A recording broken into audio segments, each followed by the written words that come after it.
जरूरत से ज्यादा ही तेज ड्राइव कर रहा था। वो न जाने उसकी वजह आगोशा से दूरी थी या उसे वसा किसी और बात का था। लाउड म्यूजिक में खुद भी गुनगुनाते सीधा रुख उसका अपने आलिशान घर की तरफ था और किसी बात का जैसे होश ही ना हो। वह दूसरी सनत आयरा मुबशर साहब से पैसे लिए सड़क के करीब खड़ी चाट खाने निंदगन थी। यही रूटीन होती उसकी अपनी वाहिद दोस्त काशिफा के साथ घर से निकल जाती, वो जिसकी एक वजह इन दोनों का हमसाया होना भी था। तभी वक्त की परवाह किए बना जब भी दिल करता वो चाट खाने घर से बाहर आ जाती। कितनी मजे की चाट है, दिल करता है खाते ही जाओ। जखनी डी चाट वाले चाचों के पास चाट पड़ी है, मैं तो सब खा जाऊं। आदत से मजबूर वो बुलंद आवाज बोल पड़ी। इसकी बात सुन चाट वाला आदमी हंस पड़ा। बेटा खा जाओ, बल्कि मेरा तो फायदा है, जल्दी बीच कर घर चला जाऊंगा।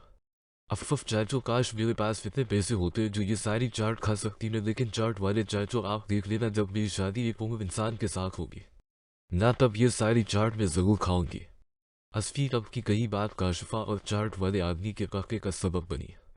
मैं सच कह रही हूँ, कोई मानता ही नहीं मेरी बात चाट वाले चाचो। इसने अभी इतना ही कहा कि चाट वाले आदमी ने हंसते हैं वो नित्य से रोक दिया। बेटा तुम मुझे अकेला चाचो भी कह सकती हो। ओके चाचू, ये पनीर चाट मुफ्त में खिला देना, मैं जब बहुत अमीर हो जाऊंगी तब मोटा दूंगी पैसे प्लीज। मासूमियत से आंखें बड़ी किए वो अपने मतलब की बात कर दे। वो तो ठीक है, पर बेटा कैसे अमीर होगी? अमीर लड़के से शादी करके। फौरन ही मुस्कुरा कर वो बोल उठी, फिर तो मुझे न मिलने वाले मेरे पैसे। अपनी जानिब से वो जेर नक बड़बड़ाए, मगर आयरा की तेज सनात में चली गई तनकी बात। चाचो जी, मैं आयरा हूँ, किसी का उधार नहीं रखती मैं, और क्यों नहीं नंगी। मैं अमीर देख लेना आप, चाहे मुझे किसी बूढ़े अमीर से ही क्यों ना शादी करनी पड़े, लेकिन करूंगी। मैं अमीर से ही शादी, मुझे सिर्फ अमीर होना है। अच्छा अच्छा बेटा, ये लो खा लो, ये पनीर मुफ्त में। जान छुड़वाने की फाजत उन्होंने इसे चाट की पनीर ही पकड़ा दी। थनक यो चाचो, पनीर आलू ज्यादा डाल कर दिया। काशिफा भी आयरा के साथ चाट खाने लगी, पर आयरा ने झट से पनीर पीछे कर लिया। क्या हाँ, चाचो ने मुझे दी है ये चाट, तुम्हें नहीं तो पहले क्या थोड़ी मोटी हो तुम, जो खा खा कर होना चाहती हो, मैं दबली सी हो तो मुझे खाने दो। बड़ी भूख हो तुम, आयरा इतना खाती हो फिर भी पता नहीं जाता कहाँ है। बदलकीर, मैं मोटी नहीं होती इसलिए हर चीज खा सकती हूँ। अब तुम्हारी तरह थोड़ी पानी पीने से भी मोटापा चढ़ जीन मेरे फिलित चली थी। मुसलसल खाने के दौरान वो बोलती ही जा रही थी, ये कुछ ज्यादा नहीं हो गया? काशिफा वंसवाई घोड़ी से उसे नवाजने लगी, जिसकी परवाह आयरा को तो बिल्कुल ना थी। अब चप करो और मुझे अलिफ नून जीन व अलिफ लिटिफ शेदीपीन करने दो मेरी चाट। तेजी से चम्मच भर भर मुंह में डालती वो पूरी पनीर ही चट कर गई। अच्छा अच्छा हो गया, अब घर चलो, आयरा काफी देर हो चुकी है। हाँ चल। पनीर वापस करती काशिफा के साथ सड़क क्रॉस करते वो आगे बढ़ गए, जबकि काशिफा के हाथ से मोबाइल नीचे गिर गया, जिसे उठाने की खातिर वो वह रख नीचे को झुके जानिब सामने से तेज रफ्तार गाड़ी के साथ काशिफा का टकराव होने लगा, जो इनमें बैठा चस बड़ी खराब लगा देता। इमरजेंसी ब्रेक लगाने की सूरत में बामशक्ल गाड़ी काशिफा के बेहद करीब आकर टक्कर तो न लगी, इसे फिर भी खौफ से चखती काशिफा वहीं बेहोश होकर गड़बड़ी शोर की आवाज सुन आयरा ने पलट कर देखा। भाग कर वो उसके करीब जा नीचे बैठ इसे उठाने की कोशिश करने लगी, तभी गाड़ी में से बाहर एक वजूद निकला, हंसे से रंग पे डर करता हुआ उनके नजदीक हुआ। हाँ जी, वो यह महंगी गाड़ी के साथ टकराने का शौक है। बेजार आवाज सुन आयरा काशिफा को इधर ही छोड़ खुद आर्ट खड़ी हुई। क्या कहा तुमने? एक तो खुद इतनी तेज गाड़ी चला कर आ रहे थे और ऊपर से बकवास भी हमें ही कर रहे हो तुम। कमर पर हाथ रख लड़ाका तैयारा बनी, वो भी बना किसी जहाज पे फट पड़ी। बीइंग योर लिमिट्स बात करने की तमीज सीखो जाकर, तुम जानती नहीं कौन होंगे। पूछो फारिस चौधरी किस खानदान से ताल्लुक रखता है, वर्दी किस भी थी, ये भी पता होना चाहिए। तुम्हें सड़क गाड़ी चलाने के लिए बनाई जाती है, इंसानों के चलने के लिए नहीं। वो मुझे तो पता ही नहीं था, जो भी रहे गलती तुम्हारी ही रहे, शक्ल बनाओ सिर्फ बात कर रही हो मैं, वरना अगर मेरी दोस्त को कुछ हो जाता तो जान दे देती तुम्हारी भी और तुम्हारी इस गाड़ी की भी। अब मेरी दोस्त को और गाड़ी में बैठा का हॉस्पिटल लेकर जब जा रही की और बेहोश हो बेचारी कहे खौफ से कहाँ है तो नहीं चली।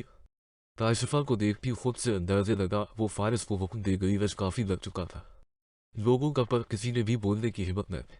वो हीरो एक्सक्यूज मी, मुझे अपने घर जाना है, काफी देर हो चुकी है, पहले ही जाकर रक्षा करवाओ और ले जाओ अपनी दोस्त को, इसकी आंखों का इलाज पहले करवा देना, जो गाड़ी भी आती दिखाई नहीं देती इसे। इतना बोल अपनी शहाना चाल समेत वो वापस गाड़ी में जाकर बैठ गया। वैसे से पागल होते आयरा ने सड़क के पास पड़े छोटे से पत्थर को उठाया और गाड़ी के फ्रंट शीशे पर दे मारा। शीशा मुकम्मल तो था पर काफी तबाह हो चुका था। अब तो गाड़ी आहिस्ता ही चलाओगे, वरना कहीं अपना ही एक्सीडेंट ना करवा बैठो। दाना पेस्ता वो गाड़ी से बाहर निकल आयरा के पास आया, बना डरे वो उसकी आंखों में देख रही थी। तुम्हारी हिम्मत कैसे हुई मेरी इतनी महंगी गाड़ी का शीशा तोड़ दे? वो बस तुम्हारा ही तो भला क्या है? आहिस्ता गाड़ी चलाओगे तो जिंदगी और सेहत महफूज रहेगी। तलछी नजरों के साथ वो मासूमियत से बोली जैसे फारस पर ही एहसान क्या हो। तुम्हारी तो अभी के अभी 50,000 निकालो, जो नुकसान क्या तुमने उसका खमियाजा। क्या 50,000 किस खुशी में भई? और अपनी बकवास बंद करो, मेरी दोस्त बेहोश सड़क पर लेटी है और तुम्हें पैसों की फिक्र है। कितने बेहस हो तुम, पैसे तो मैं तुमसे लूंगी। तुम पर अडमी पर तो मुठभेड़ का केस करके। उल्टा वो उसे ही प्रेशराइज करने लगी। क्या क्या कहा तुमने? आई बगो उठाई वो उसे सर से पाँव तक घूरने लगा। ये छोटी सी लड़की आफर चीज क्या थी? क्या मेरे हो तुम जो सुनाई नहीं देता? मेरी दोस्त बेहोश है, कुछ भी हो सकता है इसके साथ, और यहाँ पर बहुत से गवाह भी मौजूद हैं। किसकी वजह से मेरी दोस्त की ऐसी हालत हुई सब जानते हैं, तो भलाई इसी में है। तुम्हारी चले जाओ यहाँ से, वरना फिलहाल जा रहा हूँ, लेकिन अगर दोबारा तुमसे मुलाकात हुई तब देख लूंगा, तुम्हें बहुत पछताओगी। अंजलि उठा जिसे वादन देता वो फिर से पलटा। जाओ जाओ, तुमसे कौन डरता है? बना डरे बदन आवाज आयरा ने भी जवाब दिया। गाल भेजता आफर तक उसे घोता आफर वो फल स्पीड में गाड़ी लिए वहां से चला गया। तब तक काशिफा को भी होश आ गया। क्या ज्यादा चाट खा रही थी जो दिखाई भी ना दी? गाड़ी आती हुई, तुम्हें अब उठो, घर चलो। बाजू पकड़ उसे खींचती वो काशिफा पर भी वसा उतारने लगी। मैं क्या करती यार, मोबाइल उठा रही थी। वो बड़ा तुम्हारा कोई हसीन मोबाइल था? अपनी दादी के बचपन का मोबाइल लेकर बैठी हो, फिर भी इतनी मोहब्बत इस मोबाइल से? छोटा सा काशिफा का सस्ता मोबाइल जो उसके हाथ में था। इसे नफरत से देखती वो मुसलसल इसे डांटते जा रही थी। तमीज से आयरा जो भी है, तुमसे तो बेहतर ही हूं मैं, कम अज कम मेरे पास मोबाइल तो है, तुम्हारे पास तो वो भी नहीं।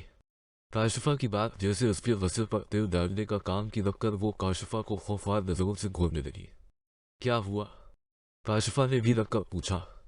कुछ नहीं, अच्छा ही होता जो गाड़ी के साथ तुम टकरा जाती। बदतमीज, अगर मैं गलती ना तो भूत बनकर तुझे पूरी उम्र सताना था। अच्छा बस करो बातें, जल्दी से घर चलो, रात होने वाली है। काशिफा का हाथ पकड़ तेज तेज कदम उठाती वो अपने घर की तरफ चल दी, पर कहे ना कहे दिमाग में फारस रस पे छप चुका था। अभी कुछ देर में वो घर पहुंच गया। रोकिया बेगम कब से बाहर खड़ी किसके आने का इंतजार कर रही थी। जब गेट के अंदर उसकी गाड़ी आई तब गाड़ी का हशर देख वो डर गई। तेजी से वो उसकी तरफ बढ़ी थी। ये गाड़ी कैसे टूट गई? मोड़ खराब के साथ वो गाड़ी से बाहर निकला। रोकिया बेगम ने फौरन इसे अपने गले लगा लिया। बेटा क्या हुआ? मुबशर कहाँ है? ये गाड़ी कैसे टूटी? हवा है। दादू, रास्ते में एक चोरिया मिल थी जिसने इतना ड्रामा क्रिएट कर दिया, फिर मेरी गाड़ी भी तोड़ दी जिसने। इनसे अलग होता वो आयरा का तस्वीर कर ढके छुपे लफ्जों में सब बता गया। कितनी बदतमीज है आजकल की लड़कियां। लेकिन बेटा तो अकेला क्यों आया? मुबशर कहाँ है? वो दादू पता नहीं कहाँ है, वो मैं तो बस गाड़ी लेकर आ गया। अभी वो बात ही कर रहा था कि मुबशर साहब रक्षा से उतर इसे पैसे देते गेट से अंदर दाखिल हुए।